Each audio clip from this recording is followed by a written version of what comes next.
Hello বন্ধুরা, দেখুন আমার ডালিয়া গাছগুলোর মধ্যে কুড়ি আসতে শুরু করে দিয়েছে। দেখুন প্রত্যেকটা মাথায় মাথায় ছোট্ট ছোট্ট ছোট্ট ছোট্ট কুড়ি আসতে শুরু করে দিয়েছে। আর এই দিকের গাছটাতে বেশি বড় কুড়ি এসছে দেখুন, কিন্তু কুড়িটার মাথাগুলো নিচের দিকটা ঝুঁকে আছে। এবার খালি ফুলটা হওয়ার অপেক্ষা, তবে অপেক্ষা এখন অনেকটাই করতে হবে। এখন সবে কুড়িটা ধরেছে।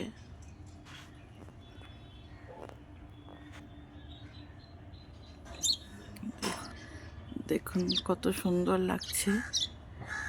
আর আমার ডালিয়া গাছটা বেশ হেলদিও আছে খাবার দেবার কারণে।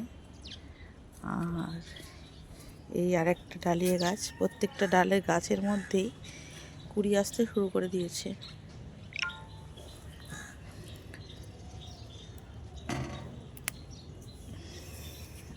দেখুন ডালিয়া গাছগুলো খুব সুন্দর গ্রোথ নিয়েছে আর ঝাঁকড়াও হয়েছে। আর কিছু ডালিয়া গাছকে আমি সিঙ্গেলই রেখে দিয়েছি, ছেটে, মানে ঝাঁকড়া আর করিনি।